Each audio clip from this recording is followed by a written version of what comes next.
வணக்கம். பேராமெடிக்கல் கவுன்சிலிங்கில் 2வது ரவுண்டுக்கான சாய்ஸ் ஃபில்லிங்லாம் ஸ்டார்ட் ஆயிடுச்சு. ஆல்ரெடி 2வது ரவுண்டில் நீங்கள் என்னென்னலாம் சாய்ஸ் வச்சிங்களோ அது அப்படியே தான் இருக்குது. இப்போ வந்து பார்த்தீங்கன்னா ஒரு பிஃபார்ம் சீட்டு ஒரு 7000 சீட்டு உள்ளே ஆட் ஆகிருக்கு. அது மட்டும் இல்லை, கவர்மெண்ட் காலேஜ்லேயும் சீட் ஆட் ஆகிருக்கு. ப்ரைவேட்டில் நர்சிங் இந்த மாதிரி சீட்டு வந்து சில காலேஜ் உள்ளே புதுசாக வந்திருக்கனால சீட் ஆட் ஆகிருக்கு.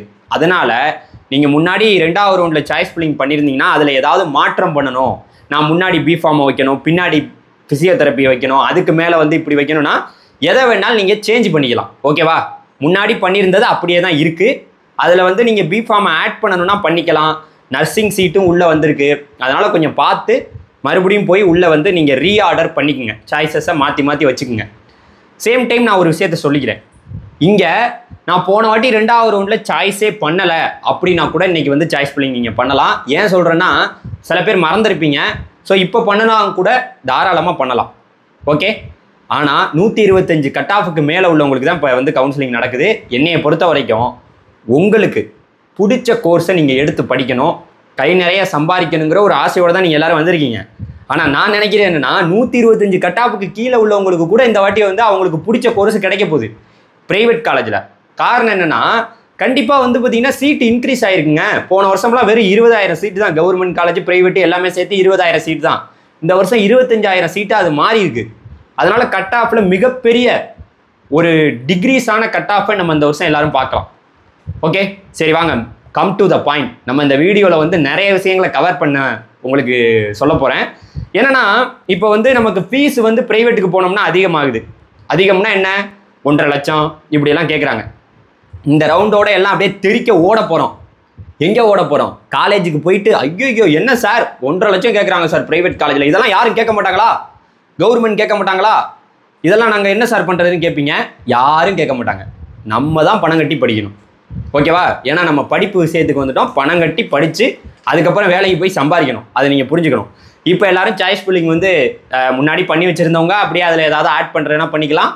சேம் டைம் புதுசாக பண்ண போகிறவங்க பண்ண போகிறாங்க.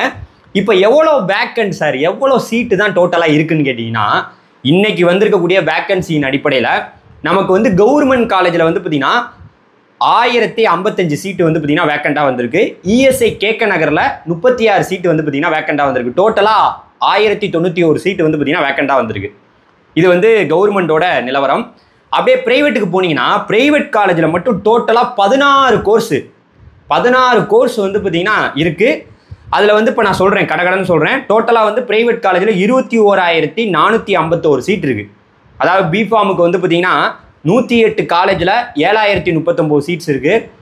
அதுக்கப்புறம் பிஎஸ்சி நர்சிங் மேலுக்கு வந்து பார்த்திங்கன்னா 131 காலேஜில் 567 சீட் இருக்குது. பிஎஸ்சி நர்சிங்க்கு ஃபீமேலுக்கு வந்து பார்த்திங்கன்னா 274 காலேஜில் 11171 சீட் இருக்குது. அதே போல் ஃபிசியோதெரப்பிக்கு வந்து பார்த்திங்கன்னா 54 காலேஜில் 2061 சீட் இருக்குது. பிஎஸ்சி ரேடியோகிராஃபி அண்ட் இமேஜிங் டெக்னாலஜிக்கு 3 காலேஜில் 22 சீட் இருக்குது. பிஎஸ்சி கார்டியோ பல்மரி ரிஃபிஷன் டெக்னாலஜிக்கு வந்து பார்த்திங்கன்னா ஒரு காலேஜில் 5 சீட் இருக்குது. அதே போல் பிஓடிக்கு வந்து பார்த்திங்கன்னா 9 காலேஜில் 404 சீட் இருக்குது. அதுக்கப்புறம் பிஆப்டம்க்கு வந்து பார்த்திங்கன்னா ஒரு காலேஜில் 12 சீட் இருக்குது. அதுக்கப்புறம் பிஎஸ்சி நம்மளுடைய மெடிக்கல் லேபரேட்டரி டெக்னாலஜிக்கு வந்து பார்த்திங்கன்னா ஒரு காலேஜில் 14 சீட் இருக்குது. அதுக்கப்புறம் ஆப்ரேஷன் தியேட்டர் அண்ட் அனஸ்தீசியா டெக்னாலஜிக்கு வந்து பார்த்திங்கன்னா ஒரு காலேஜில் 9 சீட் இருக்குது. அதுக்கப்புறம் கார்டியா டெக்னாலஜிக்கு ஒரு காலேஜில் 14 சீட் இருக்குது. அதே போல் கிரிட்டிக்கல் கேர் டெக்னாலஜிக்கு ஒரு காலேஜில் 19 சீட் இருக்குது. டயாலிசிஸ் டெக்னாலஜிக்கு வந்து 2 காலேஜில் 25 சீட் இருக்குது. அதுக்கப்புறம் ஃபிசிஷியன் அசிஸ்டண்ட்டுக்கு வந்து பார்த்திங்கன்னா ஒரு காலேஜில் 16 சீட் இருக்குது. அதுக்கப்புறம் ஆக்சிடென்ட் அண்ட் எமர்ஜென்சி கேர் டெக்னாலஜிக்கு 2 காலேஜில் 18 சீட் இருக்குது. அதுக்கப்புறம் ரெசிபிரேட்டரி தெரப்பிக்கு வந்து 2 காலேஜில் 35 சீட் இருக்குது. அதுக்கப்புறம் கிளினிக்கல் நியூட்ரிஷன் கோர்ஸுக்கு வந்து பார்த்திங்கன்னா ஒரு காலேஜில் 20 சீட்ஸ் இருக்குது. இப்போ நான் எல்லாத்தையும் சொல்லி தான், இப்போ நான் சொல்லியிருக்கிறது எல்லாமே நீங்கள் வந்து வேக்கன்சி பார்க்கணுன்னு நினச்சிங்கன்னா கண்டிப்பாக பிடிஎஃப் லிங்க் வந்து நான் டிஸ்கிரிப்ஷனில் கொடுத்துருக்கேன். நம்ம வாட்ஸ்அப் குரூப்லேயும் கொடுத்துருக்கேன். நீங்கள் ஓப்பன் பண்ணி பாருங்கள். கிட்டத்தட்ட 21451 சீட்டு. அது ஒரு கம்யூனிட்டிக்கு ஓசி, பிசி, பிசிஎம், எம்பிசி இப்படின்னு இருக்கும். அதில் ஓசி சீட்டு வந்து எல்லாரும் எடுக்கலாம். ஆனால் அதில் வந்து பார்த்திங்கன்னா கம்யூனிட்டிக்குன்னு இருக்கக்கூடிய சீட்டை அந்த மாணவர்கள் மட்டும்தான் எடுக்கலாம். ஓசிங்கிறது அனைவருக்கும் சமம்ங்கிறது நம்ம சேனலில் சொல்லிகிட்டு இருக்கோம். இப்போ டோட்டலாக பார்த்தீங்கன்னா இந்த 21451 சீட்டு வந்து ப்ரைவேட்டில் வருதுல்ல, கவர்மெண்ட்டில் 1091 சீட்டு. டோட்டலாக 22542 சீட்டு வந்து பார்த்திங்கன்னா நமக்கு வருது.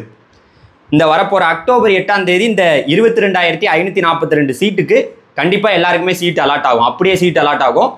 ஆனால் பஞ்சாயத்து பிறக்குது. என்ன பஞ்சாயத்து அப்படின்னு கேட்டிங்கன்னா, எல்லாரும் வந்து பார்த்தீங்கன்னா காலேஜில் போய் சேருவாங்களான்னு கேட்டிங்கன்னா அதுக்கு தான் பிரச்சனை. நான் தான் சொன்னேன், சீட்டு கிடச்சிடும். காலேஜுக்கு போகையில் அந்த ஃபீஸு இந்த ஃபீஸு 1,20,000 1,30,000 1,50,000 கேட்குறாங்க. இப்போ கவர்மெண்ட் சொல்கிறது எவ்வளோ ஃபீஸு?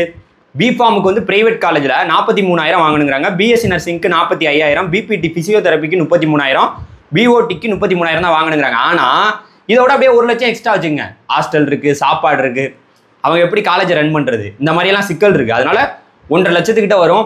உங்களுக்கு ஃபஸ்ட்டு கிராஜுவேட் இருந்தால் 18,000 20,000 கம்மி பண்ணுவாங்க.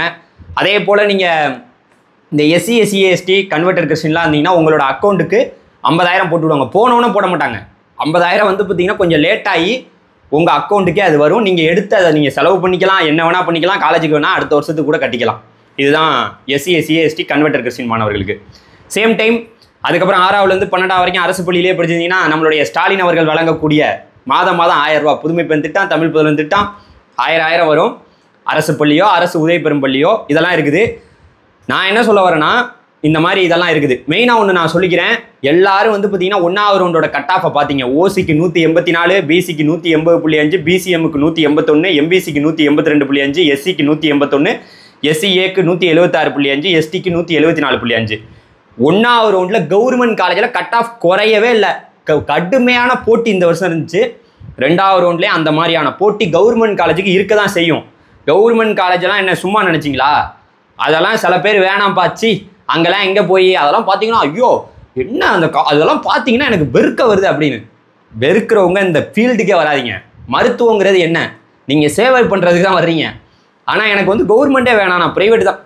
கவர்மெண்ட் கிடைக்கலன்னா ப்ரைவேட் போங்க. நீங்கள் வச்ச சாய்ஸஸ் எல்லாமே கவர்மெண்ட்டாக தான் இருக்கணும். அதுக்கப்புறம் தனியாரை வச்சுக்கலாம், ஒன்றும் பிரச்சனை இல்லை. ஸோ இப்போ நான் எல்லாத்தையும் கவர் பண்ணி உங்களுக்கு சொல்லியிருக்கேன். முக்கியமான பாயிண்ட் என்னென்னா, ஃபார்ம் டி. இந்த ஃபார்ம் டிங்கிற ஒரு கோர்ஸ் வந்து பார்த்தீங்கன்னா இன்றைக்கி மாணவர்கள் அதிகமாக விருப்பப்பட்டு எடுக்கக்கூடிய கோர்ஸாக மாறி இருக்குது. இந்த ஃபார்ம் டி கோர்ஸ் வந்து பார்த்தீங்கன்னா கிட்டத்தட்ட நம்ம தமிழ்நாட்டில் மட்டும் அப்ளை பண்ணவங்களில் 11,814 பேருக்கு ரேங்க் வந்திருக்கு. ஆனால் ஃபார்ம் டிக்கு எந்த ஒரு அப்டேட்டும் இல்லை. சார் ஃபார்ம் டி எப்போ சார் நடக்கும்? ஃபார்ம் டி நாங்கள் படிக்கணும் சார். ஸோ அதுக்கு ஏதாவது ஹெல்ப் சொல்லுங்கள் சார், அதுக்கு வந்து ஏதாவது டிப்ஸ் சொல்லுங்கன்னா அதுக்கு இன்னும் எந்த ஒரு அப்டேட்டும் இல்லை. ஸோ வந்தால் நம்ம சேனலில் உங்களுக்கு நான் அப்டேட் பண்ணுறேன். ஓகேவா? அப்போ எல்லாமே உங்களுக்கு புரிஞ்சிருக்கும்னு நினைக்கிறேன். ஒழுங்குபடியாக சாய்ஸஸை வைங்க. நான் மீண்டும் ஒரு முறை உங்கள்கிட்ட சொல்கிறேன், சீட்டு கிடச்சி காலேஜுக்கு கூட போக தேவையில்ல. நம்ம சீட்டு எடுத்துகிட்டு அப்பா இந்த காலேஜில் எவ்வளோ ஃபீஸு தாராளமாக நான் ஒன்று சொல்கிறேன், யார் யாரெல்லாம் போக போகிறீங்களோ காலேஜுக்கு போக போகிறீங்களோ இந்த 2வது ரவுண்டில் சீட்டு கிடைக்க போதோ அவங்க எல்லாமே 1 லட்ச ரூபா சாலிடாக பணம் தாராளமாக 1 லட்சம்லாம் சும்மா சொல்கிறேன், ஒரு 1,80,000 2 லட்சம் எடுத்து வச்சுக்கணும். அங்கே போனால் ஹாஸ்டல் இருக்குது, லொட்டு இருக்குது, லொசுக்கு இருக்குது, இதெல்லாம் இருக்குது, பணமெல்லாம் இருக்குல்ல. 1 வருஷம் படிக்கிற படிப்பாது. ஸோ அதனால் மாணவர்கள் இதெல்லாம் பார்த்துக்குங்க. இப்போ நான் எல்லாத்தையும் உங்களுக்கு சொல்லியிருக்கேன். ஒழுங்காக சாய்ஸஸை வைங்க. ஆல்ரெடி வச்சுருந்தவங்களுக்கு புதுசாக ஆட் பண்ணிக்கோங்க நிறைய விஷயத்த. ஆர்டர் நீங்கள் எப்படி கொடுக்குறீங்களோ 1 2 3 4 எப்படி ஆர்டர் கொடுக்குறீங்களோ அது ஒரே ஒரு சீட்டை தான் உங்களுக்கு கொடுக்கும். நீங்கள் இந்நேரம் நான் கூட கிட்டத்தட்ட ஒரு போன வாட்டி ஒருத்தவங்களுக்கு சாய்ஸ் வச்சுருந்தேன். அங்கே டோட்டல் சாய்ஸ்னு ஒன்று காமிக்கும், எவ்வளோ சாய்ஸ் நீங்கள் வச்சுருக்கீங்கன்னு காமிக்கும். நீங்கள் எவ்வளோ தான் வச்சாலும் ஒரே ஒரு சாய்ஸ், ஒரே ஒரு காலேஜில் ஒரே ஒரு சாய்ஸ் தான் கிடைக்க போகுது. அது எதுங்கிறது அக்டோபர் 8ஆம் தேதி நம்ம பார்க்கலாம். Thank you very much. Choice filling வந்து பார்த்தீங்கன்னா அக்டோபர் 2ஆம் தேதி இன்னைக்கு, அக்டோபர் 3ஆம் தேதி, அக்டோபர் 4ஆம் தேதி, அக்டோபர் 5ஆம் தேதி, அக்டோபர் 6ஆம் தேதி. அக்டோபர் 6ஆம் தேதி ஈவினிங் 5 மணி வரைக்கும் சாய்ஸ் ஃபில்லிங் நடக்க போகுது. அதுக்குள்ளே நீங்கள் காலையில் சாய்ஸ் ஃபில்லிங் பண்ணிக்கலாம், நைட்டு பண்ணிக்கலாம். உங்கள்கிட்ட லேப்டாப் இருந்தால் நீங்கள் எதை வேணாலும் மாற்றிக்கிட்டே இருக்கலாம். ஸோ நான் சாய்ஸை வந்து நான் எல்லாருக்கிட்டையும் என்ன சொல்கிறேன்னா, லாக் பண்ணிட்டீங்கன்னா அப்புறம் போய் எதையும் மாற்ற முடியாது. ஸோ அதனால் பொறுமையாக நீங்கள் ஆர்டர் கரெக்டாக வச்சதுக்கப்புறம் லாக் பண்ணுங்கள். பண்ணலைன்னா கூட அது ஆட்டோமேட்டிக்காக லாக் ஆகுங்கிறத இந்த நேரத்தில் நான் தெளிவாக சொல்லிக்கிறேன். ஓகேவா? பயப்படாமல் ஒழுங்காக சாய்ஸ் வைங்க. மேற்கொண்டு பெய்டு சாய்ஸ் ஃபில்லிங், சார் எங்களுக்கு நீங்கள் சாய்ஸ் ஃபில்லிங் பண்ணி கொடுங்க, உதவி பண்ணுங்கள் அப்படின்னா ஆட்டோமேட்டிக்காக அந்த நம்பருக்கு நீங்கள் கால் பண்ணலாம். ஆனால் பெய்டு சாய்ஸ் ஃபில்லிங் தான். நீங்கள் பணம் கொடுக்க போகிறீங்க, நான் உங்களுக்கு சாய்ஸ் ஃபில்லிங் பண்ணி தர போகிறேன். வேணும்னா பண்ணுங்கள், வேணலைன்னா நம்ம சேனல் இருக்குது, அதெல்லாம் ஒரு பெரிய மேட்டர் இல்லை சார், நானாக லேப்டாப் வச்சுருக்கேன் நானே பண்ணிக்கிறேன்னா நீங்களே பண்ணிக்கங்க. ஓகேவா?